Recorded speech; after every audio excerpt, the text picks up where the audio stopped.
أعوذ بالله من الشيطان الرجيم. بسم الله الرحمن الرحيم.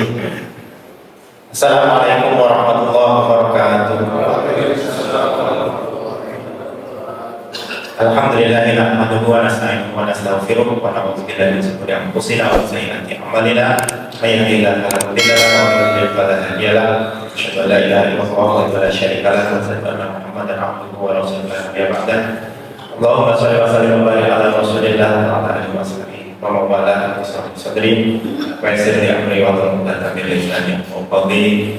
Amma para jamaah, bapak-bapak, ibu-ibu, muslim dan muslimat semuanya yang mudah-mudahan senantiasa diberikan perlindungan, diberikan penjagaan, diberikan keberkahan, ya, sehat walafiat, dan Allah Subhanahu wa taala ya, yang penting adalah berikan istiqomah ya, di jalan agama yang kita muliakan ini.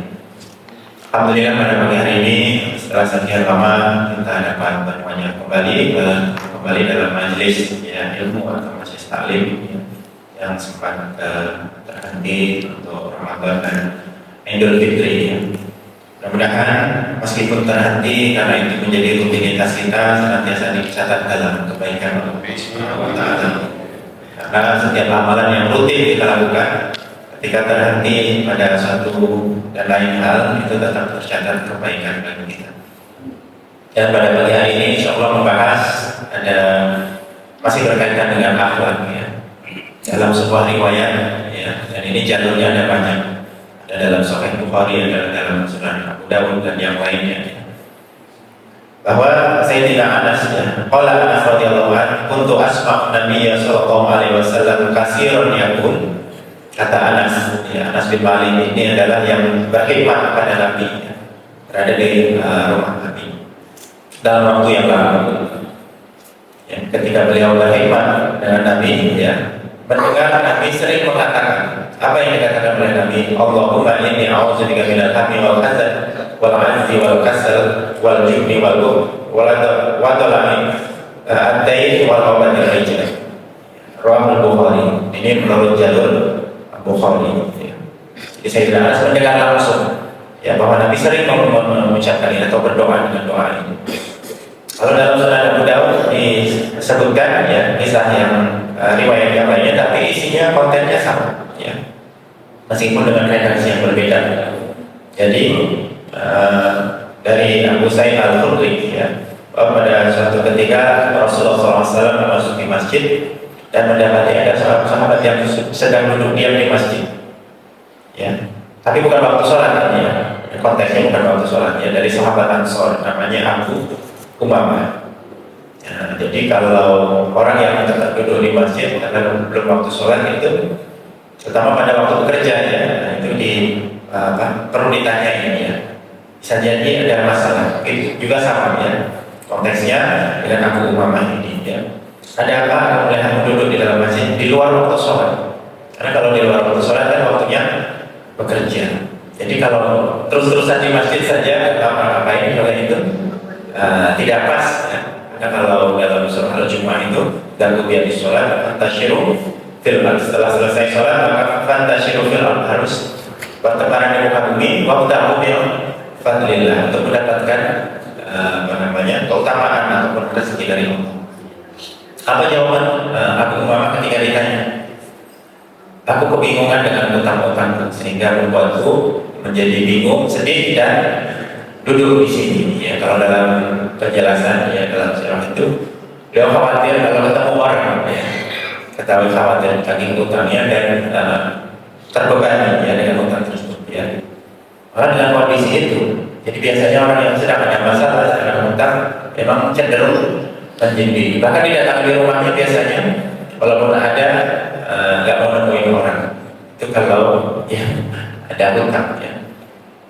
Tapi utang itu sendiri dalam fikih muamalah itu salah satu yang boleh ya. Utang itu boleh, tapi utang yang memang niat untuk dibayar, bukan untuk menghindari ya. Kebiasaan yang terkait utang itu kalau lari dari utang itu masuk akal yang data ya. Tetapi kalau niat membayar utang seberapa besar pun insya Allah akan bantu menyelesaikan utangnya ya. Tapi secara fikihnya utang itu boleh ya,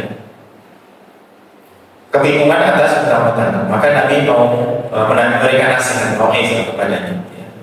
Maukah kamu jika aku ajarkan suatu bacaan yang jika kamu bacanya Allah akan hapuskan kebingungan kamu dan memberi kemampuan untuk melunasi hutang. Jadi nggak bingung lagi, nggak sedih lagi, dan diberikan kekuatan, diberikan solusi. Ya, dan jawabannya tentu wahai Rasulullah. Ya. Maka Nabi mengajarkan jika memasuki waktu pagi dan sore maka bacalah Allahumma inni a'udzubika minal hammi wal hazan wa a'udzubika minal azzi wal kasal wa a'udzubika minal jubni wal bukhl wa a'udzubika min ghalabati daini wa qahri rijal. Artinya, ya Allah, aku berlindung kepadamu dari kebingungan dan kesedihan. Aku berlindung kepadamu dari kelemahan dan kemalasan. Aku berlindung kepadamu dari ketakutan dan kekikiran. Dan aku berlindung kepadamu dari debitan hutang dan tekanan orang-orang. Jadi di dalam doa ini ada 8 permohonan perlindungan kepada Allah Subhanahu wa Ta'ala. 8 ya. Tetapi dari 8 itu, kalau terkait akhlak, maka ada 6 akhlak yang perlu kita memohon perlindungan dari Allah Subhanahu. Minta bantu pertolongan kepada Allah untuk terlindungi dari 6 akhlak itu, dan juga supaya dijauhkan, ya. Dan sebaik-baik perlindungan itu adalah Allah Subhanahu wa Ta'ala, ya. Ini kalau udah disiapin ini saya coba tulis ya. Biar bermanfaat. Dan mudah-mudahan itu jadi saksi, ya. Jadi saksi bahwa kita pernah bahas, ya. Yang pertama ini al-lam, ya. Yang kedua al-khuzn. Yang ketiga al-ajz. Yang berapa? 4 ya, al-kasal. Yang kelima al-jub. Kemudian wal bukhl. Saya katakan lagi ya, al-hammu, al-huznu, al-azz, al-kasal, al-jub, al-bukhl. 1, 2, 3, 4, 5, 6. Ini 6 keadaan atau 6 akhlak yang harus dihindari oleh kita dalam kehidupan kalau kita ingin bahagia. Dan juga kita memohon kepada Allah supaya dibantu untuk terhindar. Yang pertama ini bingung, sedih, ya, lemah, malas, takut, kemudian kikir, ya. Itu kan semua akhlak, ya. Akhlak yang perlu dihindari dalam kehidupan kita. Nah, pada waktu yang singkat pada pagi hari ini kita bahas satu persatu. Yang pertama terkait dengan al-hammu. Tadi malam saya sedikit baca-baca ya terkait al-hammu itu, bagaimana para ulama menjelaskan, ya. Al-hammu itu adalah kebingungan terhadap waktu yang akan datang, ya. Wal hammu yakunu li amrin mustaqbal, ya. Jadi kebingungan itu untuk sesuatu yang akan datang. Jadi mengkhawatirkan, bingung pada kondisi yang akan datang. Misalnya seorang yang jomblo, dia bingung karena belum dapat ini. Ada nggak ya yang mau? Kalau mahasiswa agak bingung, dia bisa lulus nggak kuliahnya.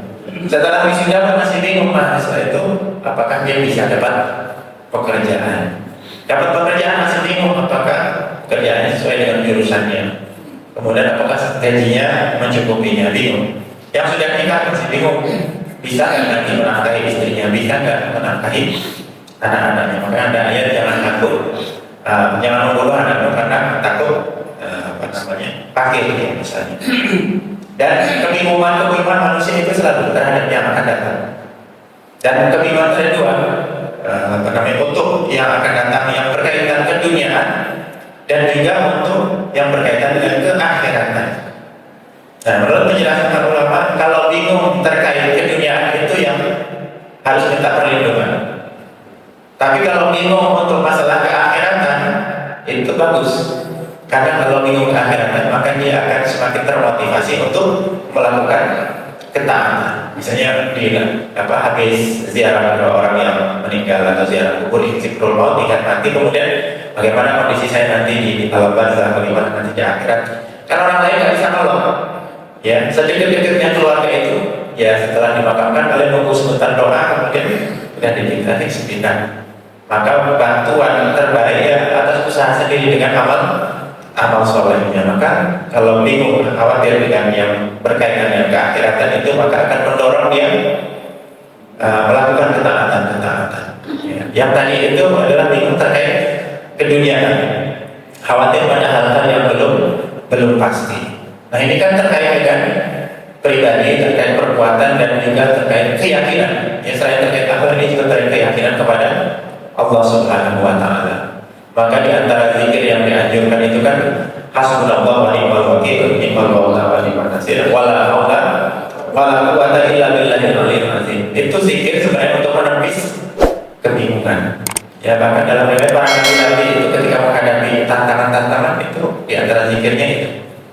Tentu karena nggak semuanya di tanah Arab ya, dengan bahasa masing-masing ya. Misalnya saya tidak ada Nabi Ibrahim ketika mau dilempar ke dalam api, ya sebelumnya beliau berzikir itu. Ya. Akhirnya apa? Api yang panas itu menjadi dingin. Ya. Nah itu perlu ya, karena dengan zikir itu kan kita kekuatan, tidak ada daya dan kekuatan kecuali dari Allah. Ya, dan sebaik-baik penolong, nikmat maula wa ni'man nasir, sebaik penolong adalah Allah Subhanahu wa Ta'ala ya. Penjaga dan penolong adalah Allah Subhanahu wa Ta'ala. Dan itu diingatkan dalam setiap sholat, setiap rakaat itu kan kita baca suratul Fatihah. Ya, baca suratul Fatihah, dan secara ayatnya adalah iyyaka na'budu wa iyyaka nasta'in. Ya, kepada Engkaulah kami menyembah, dan kepada Engkaulah wahai Allah kami memohon pertolongan, yaitu penguatan. Ketika itu dihayati itu mendatangkan kekuatan. Nanti ketika berperang, sebelum berperang selalu melakukan sholat sunnah, ya. Nah itu juga diantaranya itu tempat bergantung kepada Allah Subhanahu wa Ta'ala, sehingga hilang kekhawatiran. Nah ketika kita menghadapi kekhawatiran itu, ya, kalau misalnya dibiarkan begitu saja, akhirnya demotivasi, akan sedih, akan jeleknya nanti kalau was-was oleh syaitan, was-was oleh nafsu, akhirnya menjadi berburuk sangka kepada manusia, berburuk sangka pada nasib, berburuk sangka pada takdir, dan berburuk sangka kepada Allah Subhanahu wa Ta'ala. Melihat orang lain dapat nikmat, akhirnya berburuk sangka, kok saya rajin sholat kok nggak dapat nikmat tersebut. Akhirnya muncullah yang disebut hasan, ya. Dan hasan itu nanti akan memakan kebaikan. Jadi al-hamu itu keburukan yang nanti akan merembet kemana-mana. Oleh sebab itu, supaya kita nggak semakin melebar keburukan ini, itu harus meminta perlindungan kepada Allah Subhanahu wa Ta'ala. Dikhawatirkan dari sifat khawatir dan takut ini, al-ham, al-humum, ya, orang yang selalu kebingungan, ya. Nah ini kan secara umumnya. Tapi kalau ini dikaitkan dengan konteks bekerja juga berpengaruh. Dan kemarin ada pakar HRD, ya, human resource, ya, ngasih kultum kami menjelaskan tentang ini, ya, dikaitkan dengan pekerjaan. Ternyata orang yang bingung itu, orang yang khawatir itu nggak produktif. Kenapa? Karena dalam bekerja dia nggak konsentrasi, ya, nggak konsentrasi, akhirnya kurang produktif dan kurang profesional, ya, melakukan sesuatu, ya. Karena nggak fokus, kan bahaya sekali. Ya, orang dokter misalnya sedang mengobati, ya, terus ada salah obat, bukannya sembuh malah ini sakit, ini bahaya fatal. Misalnya orang lagi pusing dikasih obat paracetamol, ya, tapi overdosis misalnya, itu bisa bahaya. Orang nggak bisa tidur, minta obat, dikasih obat tidur, itu kan nggak boleh sembarang beli sendiri. Ya, obat tidur itu ada dosisnya, ditimbang dulu, ditanya umurnya, kemudian berapa tingginya, ya, lalu dikasih dosis, nggak bisa bangun lagi. Kalau orang sendiri, beli sendiri, itu nanti tidur terus, nggak bangun-bangun, ini bahaya. Nah, dokter itu harus supir, ya, supir apapun, apalagi supir kendaraan yang besar, ya, pesawat kan bukan supir, namanya pilot, ya. Kemudian kereta api, ya, itu kalau orang lagi bingung, nggak fokus, nanti bahaya sekali. Makanya dites, ya, tes kesehatan, tes psikologi sebelum melakukan sesuatu ya. Tentara lagi perang bingung ya sudah kena rudal nanti ya, nanti dalam hal apapun, bahkan anak-anak ya di rumah kita dengan anak-anak terutama yang masih balita ya, bawah 5 tahun ya, bukan bawah 50 tahun itu tahu kita fokus apa enggak ketika ngobrol. Karena saya sering dengan anak saya yang umur 3 tahun itu dia apalagi kita megang sesuatu, kalau lagi diajak ngobrol kan betul dia pengen kita fokus, nggak boleh sambil ngobrol sama yang lainnya, kalau pengen fokus itu anak-anak tahu. Nah, karena kalau kebingungan itu akan menghilang, mengganggu, mengacaukan semuanya. Bahkan sholat sekalipun akan terganggu ketika orang sedang dalam kondisi seperti itu, maka harus dihilangkan. Tapi bingung yang keduniaan ya, tapi berkebalikan dengan bingung yang berkaitan dengan keakhiratan. Kalau sholatnya makin khusyuk ya. Makanya doa yang diajarkan adalah ya, Allahumma inni a'udzubika minal hammi, jauhkan kami, berikan perlindungan kepada kami dari kebingungan ini ya, karena itu akan mengganggu semuanya. Nanti bahkan lebih jauh mengganggu kesehatan fisik, mengganggu kesehatan mental ya. Kesehatan fisik nanti kalau orang bingung, hilang selera makan, nggak nafsu makan, akhirnya kurang nutrisi, sakit ya, mudah rentan kena penyakit ya. Karena sedang bingung, komunikasinya nggak bagus, sudah pasangan dengan anak dengan orang lain, akhirnya hubungan menjadi konslet ya, jadi masalah ya, jadi nggak nyaman ya, dan kemana-mana. Sekarang psikologis juga nanti secara mental orang yang bingung ini lama-lama kalau nggak diterapi, nggak berubah kondisinya, berusaha memperbaiki diri, nanti bisa ketawa sendiri ya, ketawa sendiri, ngomong sendiri ya. Kalau lebih parah lagi nanti jadi ODGJ ya, ODGJ ini berarti ODGJ itu orang dengan gangguan jiwa ya. Jadi dia ketawa sendiri dan ini sendiri. Itu awalnya itu karena kesedihan. Karena beberapa orang ODGJ itu ketika ditelusuri oleh psikolog ataupun terapis ya, psikolog terutamanya ya kan, ditanya pasti dulunya dia ada kebingungan, kesedihan yang mendalam. Dulu kan pernah melihat ada salah satu alumni kampus ternama ya kan, itu pinter ya orangnya. Kadang-kadang dia suka dengan perempuan, perempuannya itu malah nikah sama orang lain, akhirnya terlalu sedih, akhirnya jadi ODGJ ya. Nah itu karena apa? Itu karena khawatir, bingung ya, bingung karena gak berhasil, namun juga bingung cita-cita yang diharapkan itu gak didapat, akhirnya ya itu masa depannya akan menjadi terganggu ya. Tetapi itu bisa diobati.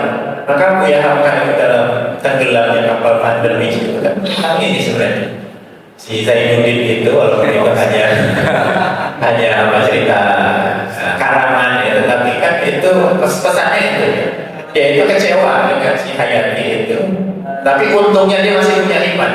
Kalau enggak dia katanya udah bunuh diri itu ya.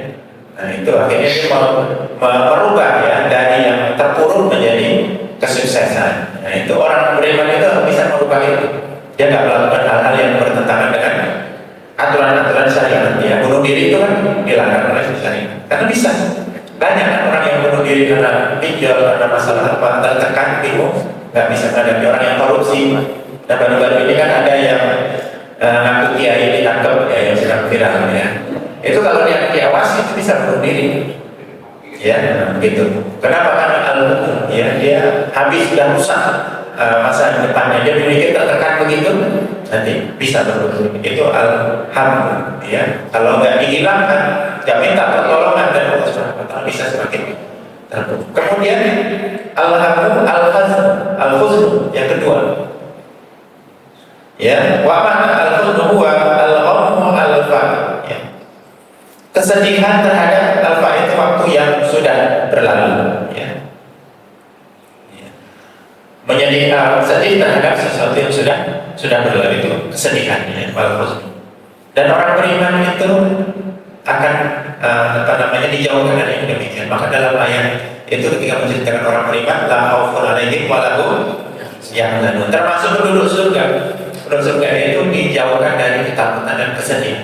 Jadi orang yang ahli surga nanti kan gambaran ada dalam Al-Quran, digambarkan orang ahli surga itu ketika di surga mereka dijauhkan dari kesedihan.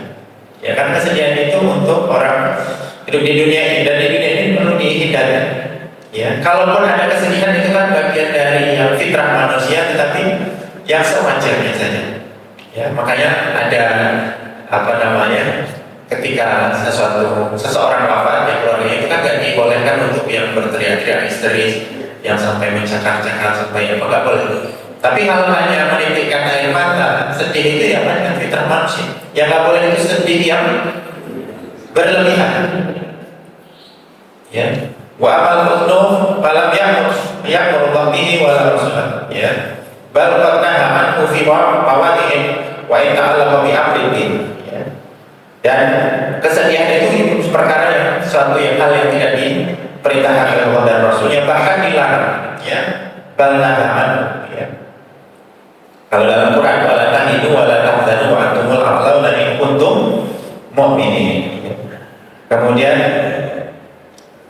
iz yaqulu li sahibihi la tahzan innallaha ma'ana. Ya, ketika Nabi hijrah ya didampingi oleh Sayyidina Abu Bakar As-Siddiq, ya, ketika bersembunyi di gua, kemudian dikejar di luar sudah kebuk, ya, kelihatan kaki-kakinya di bawah itu.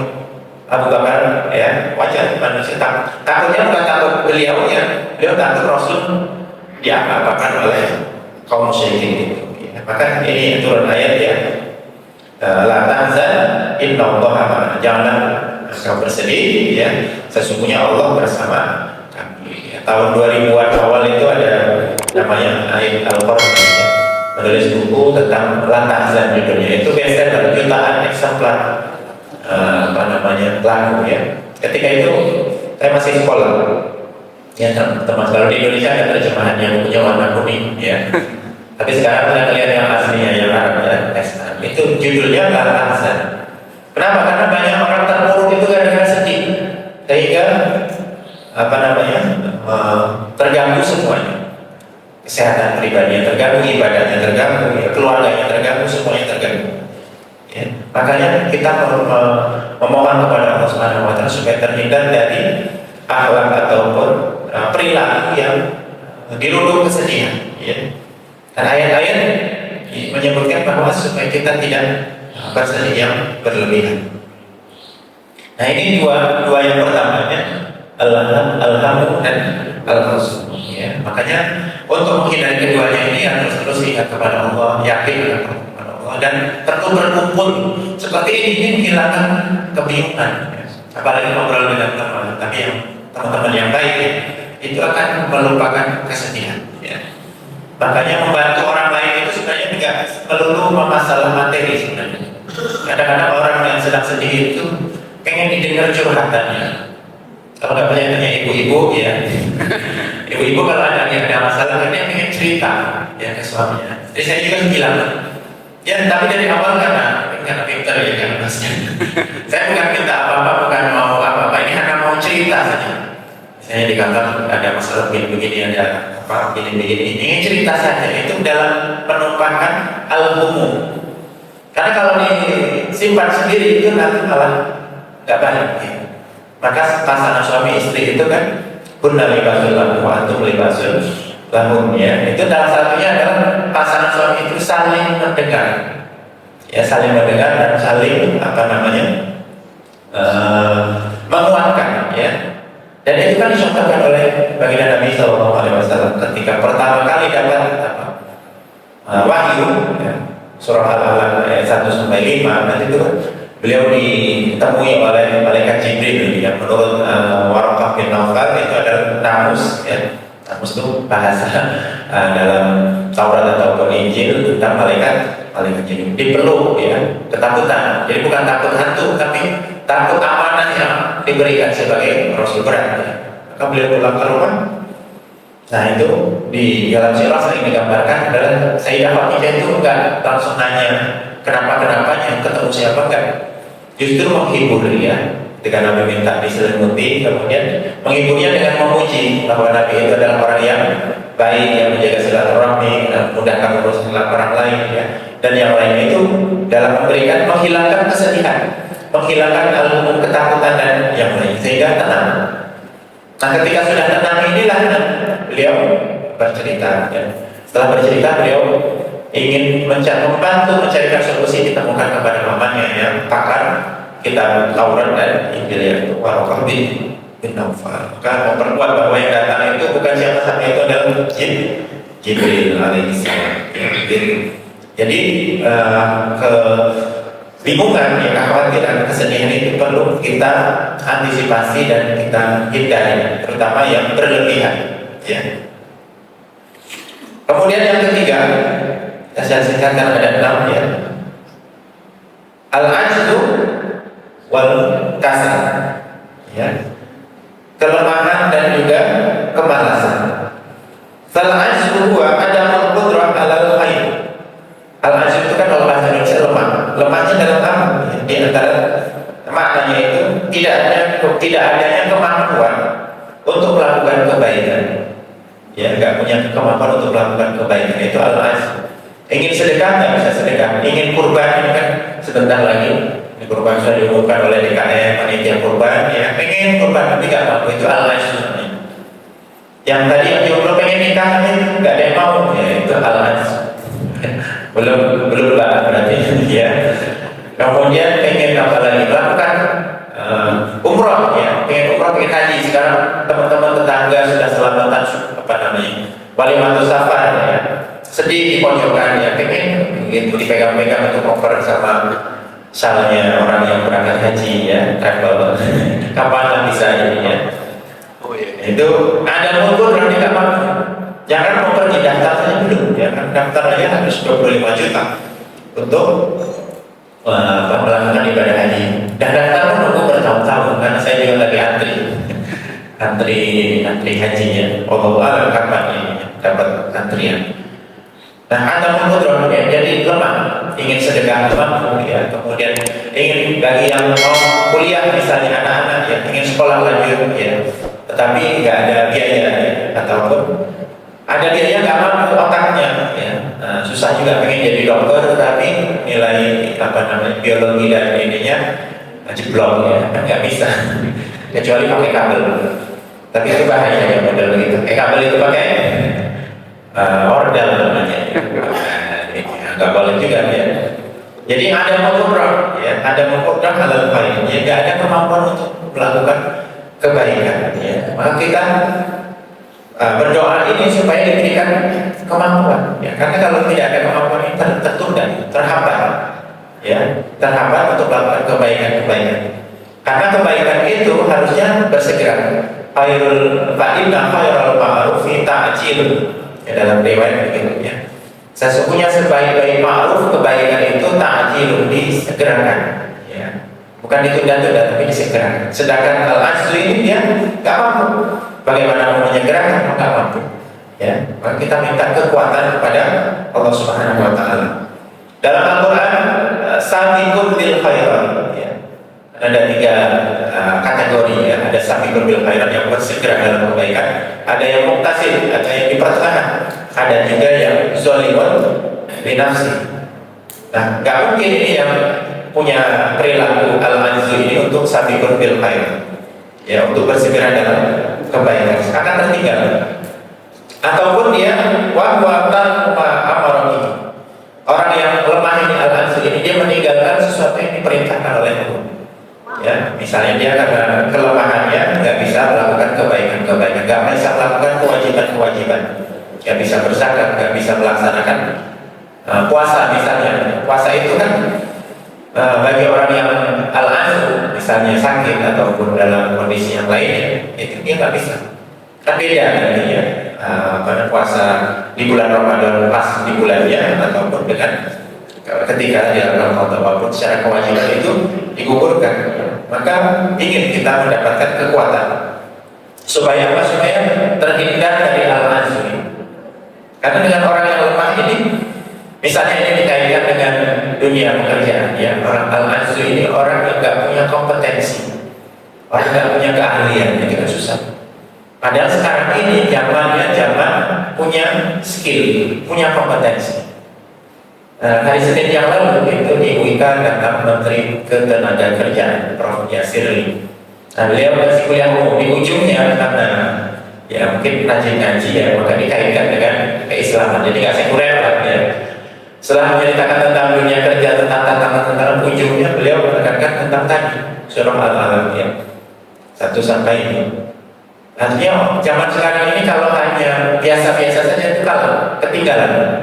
Karena orang harus terus meningkatkan kompetensi, termasuk yang kuliah.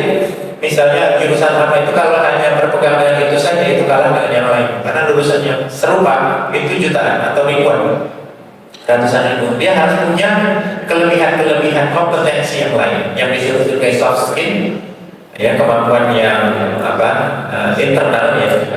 Misalnya kemampuan komunikasi, punya attitude yang baik, punya kejujuran, kemudian bisa bijaksana, ya, bisa mengendalikan emosi, itu semua adalah soft skill. Dan juga technical skill punya keahlian tertentu, ya. Misalnya sekarang zaman sekarang ya keahlian komputer, kerja kantoran kalau nggak bisa ngetik itu kan susah sekali, bisa dipakai, kecuali jadi bos, jadi komisaris, ya. Tapi kalau masih jadi staff nggak bisa itu ya diganti yang lain, yang antri pengen itu banyak. Ya, harus punya aplikasi-aplikasi. Sekarang ini pakai AI ya. AI itu dari Jawa Barat katanya ya. AI ya, artificial intelligence itu harus ya. Termasuk misalnya di tempat ibadah di masjid ini kan kita sudah menggunakan sistem ya, ada CCTV, ada ini kan semua teknologi ya. Di Masjidil Haram itu kan pemantauan semakin meningkat ya. Secara mikrofonnya, kemudian pemantauan CCTV-nya dan yang lainnya. Kalau nggak meningkatkan itu akan ketinggalan. Termasuk di dunia militer. Pak SBY pernah nulis itu di media sosialnya, saya baca bahwa untuk ke depan pertahanan itu bukan kayak dulu lagi harus antara darat yang banyak. Sekarang harus ditingkatkan adalah sistem udara. Ya. Nah, ke depan akan begitu. Karena melihat perang Iran dengan Israel itu begitu. Ya, pertahanan udara itu penting. Pertahanan udara itu yang pakai teknologi, ya, yang nggak bisa dideteksi oleh radar, harus dideteksi pakai cara yang lain. Iran, kalau kita kalau bicara Iran bukan Syiah tapi tentang teknologinya ya. Dia bisa mendeteksi nggak pakai radar tapi dari panas pesawat itu dia bisa ditembak jatuh juga itu yang katanya pesawat sih. Nah itu kan tentang kompetensi, itu tentang pengetahuan. Kita harus meningkatkan itu, kalau enggak kalah saing dengan yang lainnya. Bisnis ya, ini kan itu banyak ya yang bisnis kalau pakai cara lama terus maka nanti akan kalah saing. Yang punya restoran misalnya ya, karena memang zamannya begitu. Zaman sekarang restoran nggak bisa hanya biasa-biasa saja, harus diperbagus yang cantik buat foto-foto, Instagramable istilahnya. Kalau nggak orang muda nggak mau ke situ, termasuk yang ibu-ibu ya. Karena tujuan makan itu bukan hanya makan makanannya enak, tapi bisa foto dan bikin story. Dan ini terbukti beberapa restoran yang nggak mau berubah, padahal makanannya enak. Di dekat-dekat kita ini ada salah satu yang makanannya enak, tapi mungkin ya salah satu faktornya itu karena nggak berubah tampilannya, akhirnya tutup. Ya, padahal makanannya enak, jadi nggak cukup dengan modal makanan saja. Ya. Nah itu apa? Tentang ada kultur nggak punya kemampuan, maka perlu mendengar ya. Pendidik anak juga demikian, orang tua. Itu nanti menjadi orang yang tidak mampu itu bukan karena nggak pintar, tapi nggak menambah informasi, nggak mau belajar tentang kondisi sekarang. Anak-anak Gen Z itu pendekatannya beda. Ya kalau dulu mungkin diteriakin sama orang tua, digertak, bahkan dipukul sekalipun sangat, dia malah mentalnya jadi kuat. Jangan coba-coba yang sekarang ditegur biasa saja itu langsung. Nanti di kapan nggak mau keluar pengen bikin status yang mau bunuh diri, ya rasa tertekan. Nah anak sekarang kenyataan begitu, ya. Dan itu kita harus belajar dan nanya. Kalau perlu disurvei itu mereka itu gimana sih posisinya sekarang, ya. Nah, itu perlu terus belajar. Itu bukan masalah lemah biasa, tetapi kita masuk masalah pengetahuan tentang skill, ya, kompetensi dan yang lain. Kita terhindar dari yang demikian ya, sehingga menjadi orang yang kuat. Dalam apa namanya, surah apa namanya, Yusuf ya. Beliau itu ketika mau, yang mungkin di pembahasan sebelum kita sudah bahas kan, beliau ada punya kompetensi hafizun alimun ya. Nah, alimun itu maksudnya ini, orang yang alim berarti dia kuat ya, tidak lemah ya, secara pengetahuan, secara kemampuan, skill, kompetensi dan lain-lain dia kuat. Kita harus begitu. Termasuk dalam ibadah juga kita harus terus apa namanya, menambah ilmu ya. Karena kadang-kadang terkait perkembangan itu kita kalau nggak update jadi bingung sendiri. Sebagai contoh sekarang kan sedang didiskusikan ya, kita nggak sebut ininya, ormasnya ya, tentang yang balik jam di Indonesia ya. Nah itu kalau dibuka kitab kuning kan nggak muncul ya. Tetapi itu kan tentang diskusi tentang ijtihad ya, bagi yang ahlinya ya, tentang konteks sekarang. Konteks sekarang yang sampai kita haluan juga bisa itu. Terlepas kita setuju ataupun tidak. Nah itu perlu kita membaca. Kenapa sih harus begitu? Misalnya bayar zakat ya, bayar zakat yang dulu orang tua kita ajarkan pakai beras, sekarang pakai uang, ditransfer lagi ya, uangnya nggak dipegang. Kalau dulu kan ada dengan ambil zakat di masjid ada salamannya, sekarang pakai transfer lagi, pakai kris ya, pakai ini gimana, dicari di dinding atau di kotak keropak. Sekarang itu bukan hanya dikasih lubang tapi ditempelin kris. Di masjid kita ada yang nakal jam ya, walau alam dari mana ya, diganti ditempelin punya dia berapa bulan. Nah itu harus sering-sering dicek ya, karena kita pengalaman buruk. Kotak amal kita, krisnya itu ditempelin kris lain, jadi selama beberapa bulan uang infaknya masuk ke si penjahat ya, jadi masuk ke dia terhubung dengan HP saya, mas nggak ada notifikasi ya. Biasanya kalau ada orang infak itu ada notifikasi ke HP saya. Nah itu harus sering-sering dicek ya, kris-kris itu nggak sembarang ditaruh ya, bisa yang nakal ditempel kris yang lain. Nah tentang itu orang lama kadang yang nggak update itu al-ansu, bukan berarti bodoh, tetapi karena nggak waspada ya, nggak mencari tahu tentang. Makanya Pak Haji Habibudin sering pesan ya, bahkan termasuk pada para ustaz, jangan cukup begitu saja. Tentang yang dipanggil ustaz nggak mau belajar lagi, beliau sering negur, bahkan disuruh kuliah lagi. Kemarin ada ujian doktor ya, harus belajar. Karena kalau enggak yang disampaikan itu saja, muter ya, pindah tempat itu enggak berkembang ilmunya. Maka harus terus belajar. Nah itu kalau dikaitkan dengan kemampuan, maka itu al-ansu, terhindar dari al-ansu. Ya seorang guru itu harus terus belajar ya, belajar mengajar, belajar begitu. Ya supaya tidak tergolong orang yang al-ansu, yang lemah. Ya, dalam segala hal.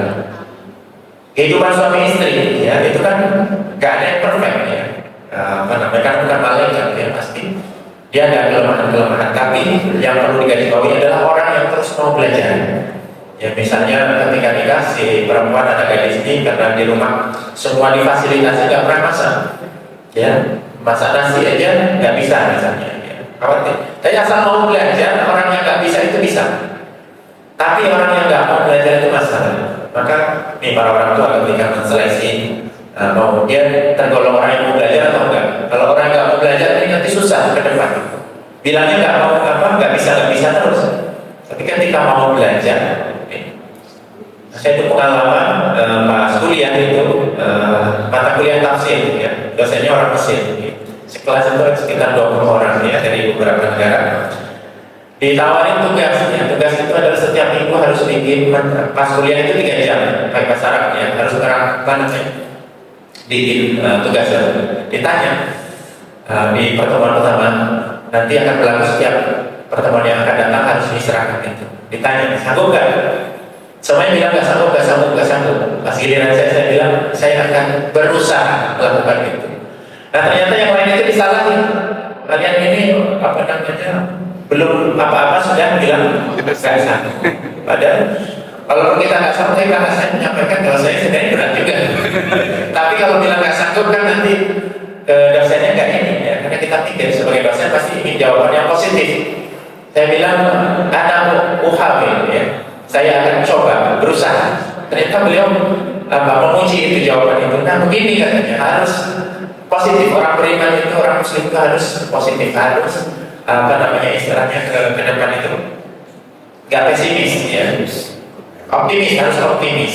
Nah itu kan dari sifat kelemahan. Jadi kalau berlemah harus yakin ya. Sama terkait dengan akhirat kan, kita kalau berhitung dengan amal kita kan nggak ada apa-apanya untuk masuk surga. Tapi kan kita harus optimis bahwa Allah itu Ar-Rahman Ar-Rahim ya. Nah itu kan berkaitan dengan keduniaan, berkaitan dengan akhirat begitu. Jangan sampai al-azim. Makanya kalau dalam tasawuf itu ditekankan tentang al-roja dan al-khawf ya. Al-khawf supaya apa namanya tadi ya, dengan rasa takutnya mendekatkan ketaatan, dan roja itu supaya jangan pesimis bahwa apa namanya rahmat Allah itu sangat luas. Kan dalam surah Al-Imran yang wasari ila maghfiratin rabbikum wa jannatin arduha samawati wal dan lil muttaqin ya, seluas langit dan bumi itu kan optimisme gitu ya. Ketika Nabi menggali apa namanya Ahzab ya, apa namanya itu padang ya, dalam perang padang membuat paling besar itu kan tanahnya bukan tanah kayak di Bogor ini, di sana batuan digali ya, dalam kondisi panas ya. Itu beliau memotivasi seorang sahabat karena ketika itu di luar negeri itu yang maju, yang jadi super power itu adalah negara Parsi dan Romawi. Parsi Majusi, Romawi Kristen ya, Nasrani.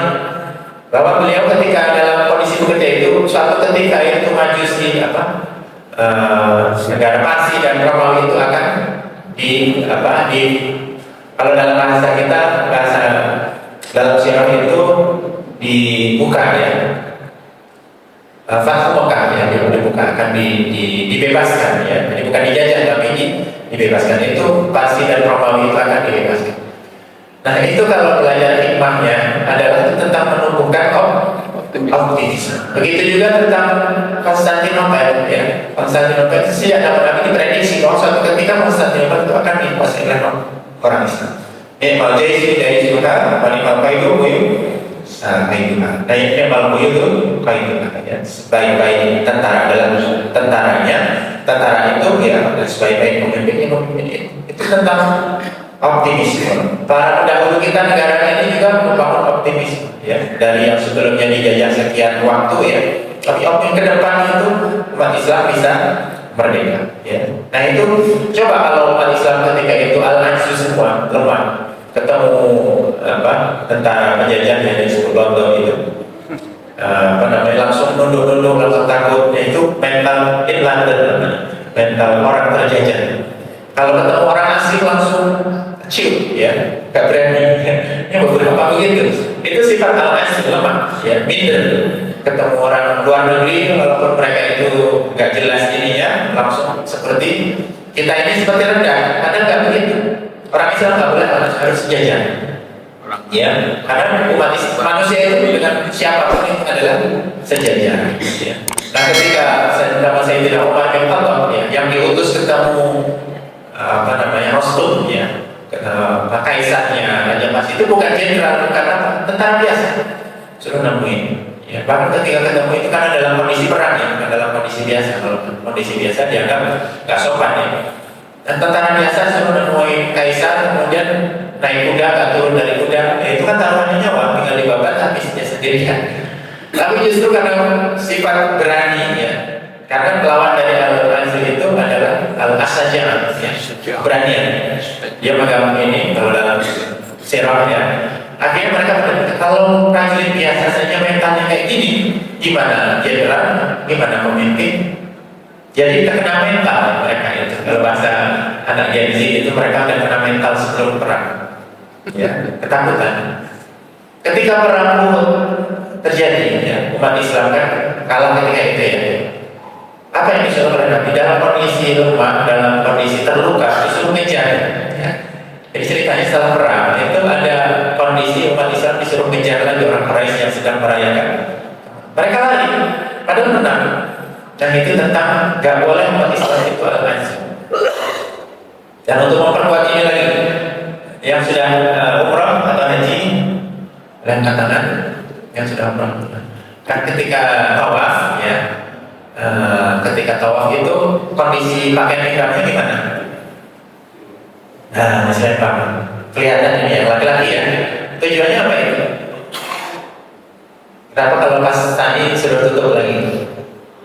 Nah, di antara hikmahnya itu kenapa diperlihatkan ini kita, itu adalah ini untuk menunjukkan saja, untuk menunjukkan kekuatan, kelihatan ototnya. Makanya yang laki-laki itu harus berotot, harus jangan ini ya. Karena memang syiarnya begitu. Ditunjukkan bahunya ini adalah untuk menunjukkan gak lemah. Orang Islam itu gak lemah. Makanya minta-minta gak dibolehkan ya. Gak boleh punya sikap meminta-minta ya, harus bekerja. Itu karena menghindari al-ajz. Ketika ada orang minta-minta tapi kasih kapal sebelum nyari imbangan, itu akan lebih mulia. Tangan yang kasar itu akan lebih baik dibanding orang yang meminta-minta, yang kasar karena bekerja itu. Karena gak al-ajz gitu. Kemudian al-kasal ini adalah malas ya. Fahuwa at-tadzakul an ada ilhail, merasa berat untuk melakukan kebaikan ya, merasa berat untuk melakukan kebaikan itu malas. Jadi kalau dikaitkan dengan yang tadi, kalau tadi karena gak mampu, ini punya kemampuan tapi gak mau melakukan malas. Dan ini perilaku orang-orang munafik. Aida qamu ila sholati qamu kusala. Ya, orang munafik itu ketika mendirikan sholat, dia sholat tetapi qamu kusala, dengan malas-malasan. Ya, kalau sambil gini-gini ya, sambil goyang-goyang orang jamaah ya, kayak gak betah gitu kelihatan ya. Itu kusala. Padahal sehat, tetapi karena malas ya, misalnya diajak kebaikan untuk gotong royong, diajak panitia kurban oleh dekannya, dia malas. Padahal kantornya sedang libur, gak balik kampung juga ya. Ada di sini, tapi saya nggak duduk di sini ya. Ini sedang menjelaskan tentang at-tasakul, berat, rasa berat untuk kebaikan. Ada tetangganya yang sakit, ada tetangganya walimahan, undang ya. Karena lagi males aja nggak datang. Padahal nggak ada masalah apa-apa, itu nggak boleh. Ya, itu karena al-kasal. Maka kita harus terhindar dari al-kasal. Untuk jamaah subuh ini kan orang yang malas, ya itu nggak pergi, yang laki-laki terutama ya. Karena dan ini menjadi pembeda kan, kalau dalam sebuah riwayat yang membedakan orang munafik itu sholat subuh dan sholat isya. Ya. Dan itu memang berat. Isya itu enak nonton bola, subuh itu lagi enak tidur, ya. Cuacanya lagi pas banget untuk tidur, ya. Tetapi orang yang rajin, orang yang gak malas itu melawan ya, dengan dinginnya air Bogor ya, dengan gelapnya malam tetap dia bangun dan pergi ke masjid karena dia melawan kemalasan. Termasuk yang melakukan qiyamul lail itu kan berat, tapi berat ini bisa menjadi ringan oleh orang-orang mukmin yang punya keimanan kuat dan punya keistiqomahan ya. Ini ada beberapa ya. Wakilatul robbani, selain malas melakukan, malas-malasan dan gak ada keinginan, gak ada keinginan untuk kebaikan, gak ingin melihat orang yang biar aja lah, mereka dia memang orang baik ya. Melihat orang sedekah ya, dia memang orang pemurah, gak apa-apa ya. Melihat orang murah ya biar aja lah ya. Melihat orang daftar haji ya biar, padahal dia mampu ya. Melihat orang lain kurban biar saja lah ya. Dan ada mengkudrok, ada merubah, gak punya keinginan ya, gak ada keinginan untuk melakukan dia mal kudrah, padahal dia mampu. Makanya hadis tentang kurban itu apa? Maka dalam saat kalau yudoki pala yang robana musolahnya. Barang siapa yang punya kemampuan sangat ya, walau yudoki nggak mau kurban, pala yang robana musolah, jangan dekati sholat ya. Kalau di masa yang yang sederhana itu dianggapnya itu bukan sampai ke kategori yang menjadi haram bukan, tapi itu dituntut penekanan ya, bahwa itu sangat didorong untuk berkorban ya. Ya ini maksudnya takasur, malas, punya kemampuan tapi malas melakukan. Ada orang datang sedang kesempitan ya, pinjam misalnya ya, kebetulan bisnisnya sedang nggak untung ya, kemudian ada tagihan cicilan rumahnya atau apanya, kalau nggak nanti dia masalah. Ada punya saat sebenarnya tabungannya banyak, di bawah bantalnya banyak duitnya, di rekening HP-nya banyak, ini nggak mau. Ya kenapa? Karena nggak ada keinginan untuk menolong orang lain, nggak mau. Nah, ini harus dihindari. A'udzubika minal ajzi wal kasal. Orang yang malas ini akan mendatangkan banyak. Di rumah seorang suami malas, nggak mau, dianggap sudah kasih nafkah ke istri, nggak mau bantu istri, ini kan bertentangan. Kalau itu nggak wajib misalnya ya, kalau sudah kasih nafkah misalnya, tapi ini bukan masalah kewajiban saja. Ini masalah tentang wa'ashiruhunna bil ma'ruf, ya. Ataupun istri nggak mau nolong suami. Kalau saling malas-malasan itu bubar itu pernikahan ya. Suami mau makan ya, ambillah itu, tidak cukup ambil sendiri. Nanti ketika suaminya dilayani orang lain di luar, repot. Di luar orang, apalagi yang punya jabatan yang kelihatan tabungannya banyak, itu banyak yang mau melayani. Beberapa waktu yang lalu di daerah sini ada yang di Gerbong ya, suatu tempat ya. Yang saya lihat komen-komen di ini ya, di medsos ya, di antara komen netizen itu salah satu mungkin di rumah nggak dilayani, sehingga ada yang melayani di luar. Maka kalau nasihat-nasihat dalam pernikahan itu harus saling melayani yang terbaik, yang suami melayani yang terbaik supaya nggak kalah sama yang di luar, yang istri juga melayani yang terbaik kepada suaminya. Jadi itu termasuk meredam potensi-potensi perselingkuhan. Jangan malas-malasan, termasuk dandan ya. Di rumah salah-salam saja ya, dandannya sebulan kali kalau ada undangan walimah. Padahal nggak begitu ya. Dan suami juga malas beli baju bagus untuk istrinya. Itu malas. Nggak apa-apa, malas saja. Ngapain udah tua ini ya? Ngapain gini lagi?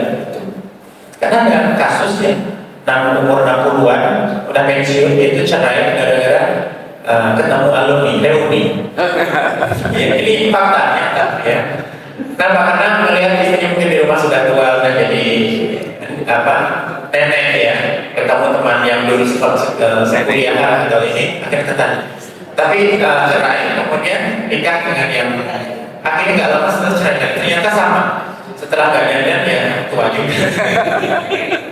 Ini cerita nyata ya. Begitu. Artinya apa? Penting di rumah itu walaupun nggak bepergian ya tetap rajin mandi. Karena ada yang kasus itu karena pasangannya nggak mau mandi, nggak mau ini sakit. Sebelum itu kan gara-gara kasar. Dan itu kalau nggak diizinkan, kan Nabi contohkan beliau itu wangi, tampilannya menarik di rumah, bantu pekerjaan. Bahkan dianggap jahit baju yang sobek dari sandalnya, dan itu kan menunjukkan kerajinan itu. Nggak boleh malas ya. Walaupun ada pembantu di rumah, ya usahakan kita juga betul turun berperan termasuk hal. Dan itu juga menurunkan derajat ya, marwah ya. Walaupun di luar punya jabatan apapun suami atau istri, itu nggak mengurangi dan itu ya. Jangan menjadi al-kasal. Nah, ini karena gambaran orang munafik itu wa idza qamu ila sholati qamu kusala. Kemudian yang terakhir al-jum'ah secara singkat ya. Al-jum'ah itu apa? Bahasa takut ya, takut untuk ataupun menunda-nunda melakukan kebaikan. Ini hampir mirip dengan yang tadi, sehingga tidak melakukan. Karena penting bagi seorang mukmin itu punya keberanian. Misalnya ada disebutkan kulil haqqo walau kana, ya, menyatakan kebenaran itu perlu keberanian. Kalau sekarang kan orang takut-takut ya menyampaikan kebenaran. Melihat yang untuk melakukan amar ma'ruf nahi munkar terutama mengoreksi yang salah itu perlu keberanian. Ya. Tapi kalau nggak berani akan dibiarkan. Orang tua itu berani mengoreksi anaknya yang salah. Suami yang berani mengoreksi istrinya yang nggak benar. Ya, memang tugasnya begitu. Tentu dengan cara yang hikmah, dengan cara yang bijaksana. Tapi nggak boleh menyerahkan. Seorang guru harus berani mengoreksi murid. Maka aneh kalau sekarang misalnya seorang guru dituntut misalnya ya, kecuali dia melakukan yang berlebihan dan melakukan kekerasan ya. Tetapi itu perlu ya dalam rangka nahi munkar. Dan terakhir al-bukhlu ya, orang yang bakhil ya. Orang yang bakhil itu kan dia imsak menahan hartanya, yang punya kemampuan dia nggak mau beri. Jadi ini termasuk yang perlu dihindari ya. Karena di antara sumber keburukan itu adalah sifat bakhil itu. Dan Nabi mencontohkan beliau itu adalah orang yang paling pemurah ya, seperti angin gambarannya. Angin itu kan sangat cepat ya. Kalau mau kaya itu sangat kaya sekali, dapat ghanimah kemudian dapat bagian ya yang banyak, tapi beliau serahkan semua ya, terima kasih, setiap menerima sesuatu dikasih kan ya, al-bukhul ya. Maka kalau misalnya kita masih berat harus dilatih, dan ini harus dilatih. Kalau misalnya kita masih terlalu berat untuk melakukan, karena saya dan di antara cita-cita orang yang sudah meninggal ya Al-Gharizali itu ingin dihidupkan kembali, ingin beramal, bukan ingin sholat, bukan ingin haji, bukan ingin yang baca Quran, ingin beriman ya. Itu kan dalam surah apa itu? Al-Munafik ya. Ingin dihidupkan kembali untuk supaya bisa beriman. Nah, kita yang masih hidup maka berbanyak-banyaklah bersedekah ya, dalam bentuk apapun, sedekah materi, jasa ya, dan nasihat dengan kata-kata itu bagian nasihat, atau senyum, karena ada orang yang senyumnya susah senyumnya susah kalau sedekah itu ya. Nah, maka berupaya tidak menjadi al-bukhul. Mudah-mudahan kita semua terhindar dari keenam-enam ya akhlak ini ya, menjadi yang kebalikannya, yang positifnya, yang kebaikan. Dan itu jadi Rasul kalau kita membaca doa ini pagi atau sore dijauhkan dari permasalahan-permasalahan, termasuk diantaranya masalah tentang wallahu a'lam bishawab. Mohon maaf atas segala kekurangan yang benar bermanfaat untuk kita semua. Kita tutup aja tasbih Allah subhanahu wa bihamdika asyhadu an la ilaha illa anta astaghfiruka wa atubu ilaik. Assalamualaikum warahmatullahi wabarakatuh.